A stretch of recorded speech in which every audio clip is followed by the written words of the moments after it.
Warning, the following video contains scenes of flashing images, which may not be suitable for viewers with photosensitive epilepsy. Viewer discretion is advised. Tell me if this sounds familiar. A Sonic game gets released, receives critical acclaim, and becomes heralded as one of the best in the franchise, but then over time reception becomes a lot more divided. Sonic CD, Sonic Adventure 2, hell, even the first game to an extent. These are all games where you could ask the same person what they think of them and get completely different answers depending on whether you asked them 10 years ago or 10 minutes ago. And the most recent game to fall into that trap has been 2010's Sonic Colors. I remember when it first came out, everyone loved it and thought that Sonic's decline in quality was finally over. I find that hard to believe. So what was it about the game that became so polarizing, other than the matter of whether or not the title should have a U?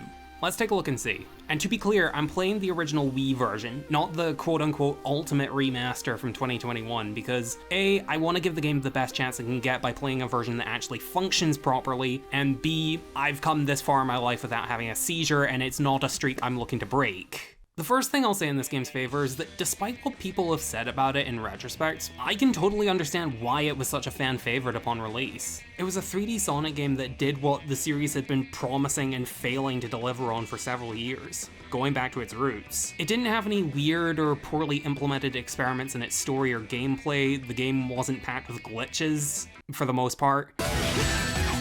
The game, at its core, gave the player what you'd want to see from a modern Sonic game. Level designs and a moveset that placed a good amount of emphasis on rewarding the player for maintaining a sense of speed and flow. It was also nice to see a Sonic story that focused on a conflict between him and Eggman again. Throughout the 2000s, it became increasingly common for Sonic stories to involve Sonic and friends having to fight off other villains. And sure, Eggman was often still present, but they often end with him either getting defeated by the new villains or teaming up with the heroes to save the planet from disaster. It's not an inherently bad approach for a story, but I feel like it was done a little too often to keep being subversive. I like the fact that Color shows that Eggman is still capable of posing a threat all by himself, and such a simple story helps the game to keep up its fast pace for most of the campaign, something that the game makes a high priority of. I mean, the game literally opens with the first stage before we've been given any story or even created a new save file. That comes after the first couple stages. The cutscenes are kept relatively brief, and the more in-depth stage-to-stage progression systems from the late 90s and 2000s are condensed into a quick and simple map system that takes you where you want to go in seconds. I'm not saying that all the elements I'm mentioning from the earlier games were necessarily bad, as a lot of them did have merit. I'm just saying that Colors trades that in for merits of its own. What it lacks in complexity, it, funnily enough, makes up for in simplicity. And the game's presentation is honestly some of the best I've ever seen in a Sonic game. The game is set on an interstellar amusement park, and the developers did a fantastic job of coming up with different level aesthetics to complement it. From a planet covered in junk food, to a planet-sized aquarium full of Japanese-inspired architecture, to a roller coaster set in an asteroid field, all brought to life with some of the most vibrant and technically impressive visuals and art direction on the Wii. Not to mention how the atmosphere is enhanced by the music, which not only maintains a fast pace to go along with the gameplay, but also has a great variety of styles to match whatever mood the game is going for in the moment. Most of the music has a heavy emphasis on synths to give the game an electronic and otherworldly sound to match the game's sci-fi themes.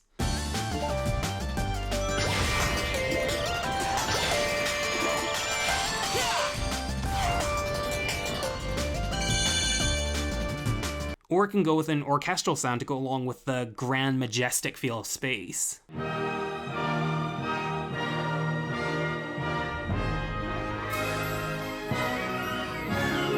And on top of that, the game often mixes in other types of music to fit along with the specific levels. Aquarium Park, for example, mixes its faster beats with slower and echoey piano, giving it a serene sound to go along with the ocean aesthetic.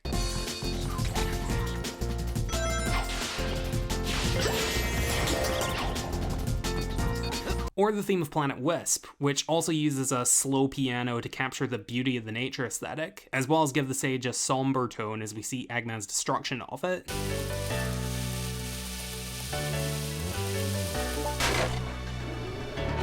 And all of that mixed in with an energetic guitar riff as Sonic comes in to save the day. So with all that said, in many ways this was a huge improvement from the Sonic games that had been coming out in the years prior, and I can see why it was reviewed so positively, but I can also kind of see why its reception has taken a bit of a dip in recent years. Not a massive dip, but a dip nonetheless. One of the most common criticisms with Colors is that while the core gameplay itself is executed really well, the level design is fairly hit or miss. While many of the stages are well paced and take advantage of Sonic's moveset, a lot of others are either short, slow paced, uninspired, or all of the above. And a lot of those complaints are pretty valid. There are quite a fair number of stages that just amount to blocky and basic platforming challenges that could just as easily be placed into any other platform game. But I mean, I could look past all of that. After all, those are all problems that only show up now and again, and there are plenty of better moments to make up for it. But the thing is, none of those problems are the biggest issue. To me, the main problem is that even at its best, the level design feels very samey. You could honestly take these stage designs, swap the aesthetics around, and place them in a different area of the game, and they would fit in just the same. And as much as I've praised the level aesthetics, they rarely amount to being much more than that. Aesthetics. A large part of what makes Sonic stages so memorable is not just the look of the environments or the music that accompanies them, but also how we interact with them in terms of the gameplay. Some examples being the pinball flippers and slot machines from Casino Night Zone, the run down the skyscraper in Speed Highway, the truck chase from City Escape. Hell, even Sonic 06, for as flawed as it is, at least had the player snowboarding down collapsed skyscrapers, flying through the sky while using debris as platforms, and running away from a flaming tornado while it flings wreckage at you all in one single stage. Compared to that, it just seems like wasted potential that Colors has all these great ideas for worlds that are ripe for interacting with in the gameplay and mainly just uses them for running past. Like, take a look at Tropical Resort. You don't interact with the rides or anything, they're just in the background while you run down a path and occasionally grind on a rail. Or look at Starlight Carnival. You're shown this massive armada of neon spaceships, but you only get to look at them through these very brief and mostly automated pathways and spend most of the time on the inside of the ships where very little is happening. Compare that to, say, Egg Fleet from Sonic Heroes, or even Sky Troops from Shadow the Hedgehog. On those stages, you were on the outside, running and jumping from ship to ship and constantly in danger of falling. And with that in mind, I find it very ironic that Starlight Carnival opens with this scene of Sonic running through this dark hallway, building up to the reveal of this bright, colorful exterior, clearly meant to get the player excited to explore it, only to then have Sonic go back inside and stay there for the majority of the time you're in that world. Granted, some of the stages and colors make some use of the level aesthetics, which is definitely appreciated, but even those levels can slip into generic territory. Put it this way, when I say the name Asteroid Coaster, what would you imagine a stage like that looking like? Probably something like this.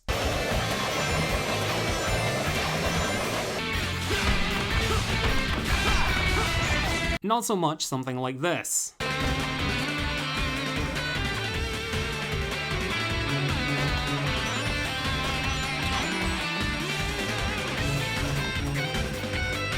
One of the main ways that the game tries to stand out is by introducing the Wisps, little aliens that Sonic can absorb and gain powers from. And in an era where the franchise was being criticized on the regular for forcing in gimmicks and different gameplay styles that didn't suit a Sonic game, the Wisps were actually praised upon the game's release. And I can see why. They definitely felt like Sonic Team was learning from their past mistakes and making additions to the traditional Sonic gameplay without them feeling intrusive or clashing with the series' core gameplay. Having said that though, while the Wisps are integrated competently, they don't really amount to much more than that. The powers that they grant Sonic are definitely cool ideas, but they're rarely used in a way that requires the player to put much thought into how they use them. From my experience, I usually just found it best to activate the powers immediately after getting them, and it's often pretty obvious what the game expects you to do with them. You've got a laser wisp that lets you ricochet off stuff. Just use them on the crystals that are usually present as soon as you get it, and you'll be given a shortcut without any effort of finding it for yourself. Found a rocket wisp? Just use it immediately. There's probably something in the air for you to grab no matter where you use it. Found a spike wisp? Just use it immediately. Stick to a wall and keep moving forward. You'll get to where you're going, no trouble at all. People were right to call them an improvement over the franchise's previous gimmicks, but to me that's mainly because they don't actively get in the way of enjoying the game. In terms of actually enhancing the gameplay though, it feels like the wisps are just doing the bare minimum. As for the boss fights, they're a pretty mixed bag, which I don't think was even a controversial statement when the game was first released. The first boss is honestly one of the most pathetic fights I've ever fought. Conceptually, it's a great idea, with it being this large robot Ferris wheel where you have to jump from platforms that circle around like passenger cars to get close enough to attack. Except you don't actually need the platforms to reach the boss, so what's the point in any of that? Also, you can very easily beat the boss in under 30 seconds. What was that Eggman said about this guy before the fight started?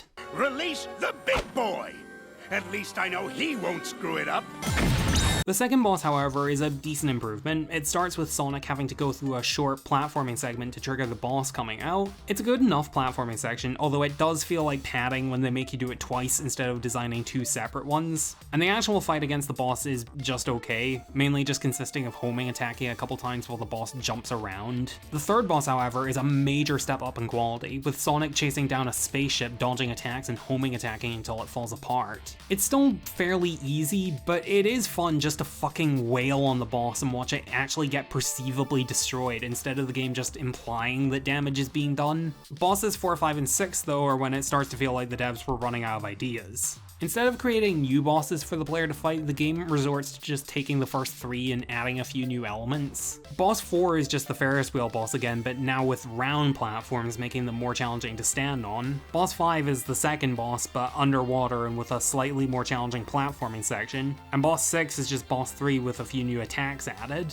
I mean, they're arguably improvements over the first versions by going more in depth with the concepts, but I would have preferred if every boss felt more unique to keep things interesting. The story isn't really anything all that exciting either. Like I said, I'm fine with the game having a basic, straightforward plot about Eggman up to no good and Sonic going to stop him. Even if the plot isn't groundbreaking, it can still be interesting as long as there's some good characterization and the stakes are engaging. Unfortunately, for the most part, that's not the case. The story relies a lot more on comedy than previous Sonic games, which a lot of people have criticized in the past, saying that the game really isn't that funny. Personally, I don't fully agree with that. I think the comedy definitely has its moments, particularly the scenes involving Eggman. Try the newest dining experience here at Eggman's incredible interstellar amusement park, the bucket of sushi.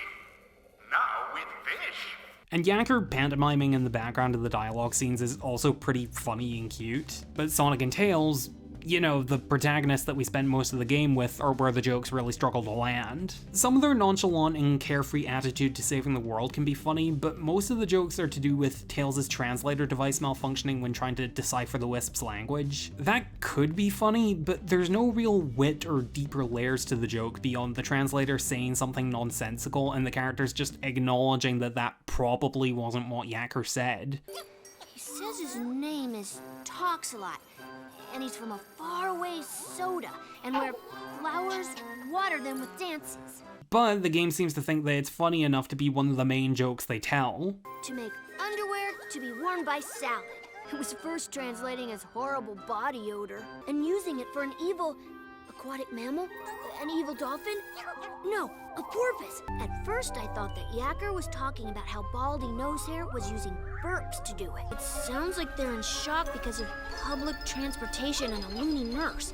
They're saying it was either ice cream or a tractor beam. And when the cutscenes aren't trying to make you laugh, they tell the story in arguably the most boring way possible. They just have Tails show up on occasion to give plot exposition about Eggman's plan. In other words, the main threat of the story, that being Eggman kidnapping an entire alien species and using them to power a mind control device to take over the world, mostly happens off screen while we just get told about it secondhand by Tails. It makes for an incredibly bland and lifeless story that reads less like a fun adventure and more like a plot synopsis with some lol random jokes thrown in. I'll give credit that there are moments where the story actually demonstrates the stakes of the story and how the characters are impacted by them. One example being when Eggman mind controls Tails to attack Sonic. Yeah, it is lame that they cop out of giving us a proper fight, but it is one of the rare instances where it feels like the characters are actually affected by what's going on and not just going through the motions of explaining the plot. Sonic is shown to be genuinely concerned for Tails' well-being and furious at Eggman for what he's done to him. Tails, buddy? He's my buddy now. What have you done to him? But there aren't enough of these moments, and overall the story feels really flat and tedious as a result. Now to talk about the final boss, the climactic battle against Eggman in his Nega-Wisp armor, a giant robot powered by the energy of the Wisps and able to harness their abilities similar to what Sonic has been doing throughout the game. And this fight is regarded as one of the best bosses in the entire Sonic franchise. Even people who aren't fond of the game will say that. And I think it's good. I like it.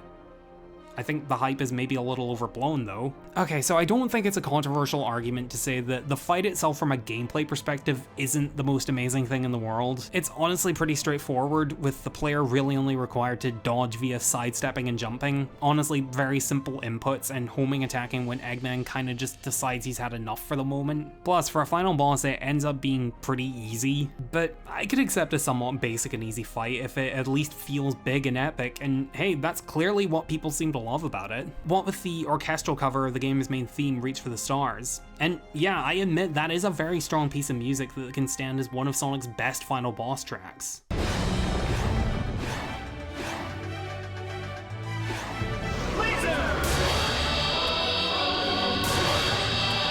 Too bad the game only uses that theme when the fight is almost over, so the track cuts before it has a chance to get going. And sure, I understand why the theme doesn't play during the whole fight. They're clearly trying to build an atmosphere that changes over the course of the battle. When the fight starts, you're greeted with this scary and threatening piece of music to get across the idea that Eggman is a legitimate threat.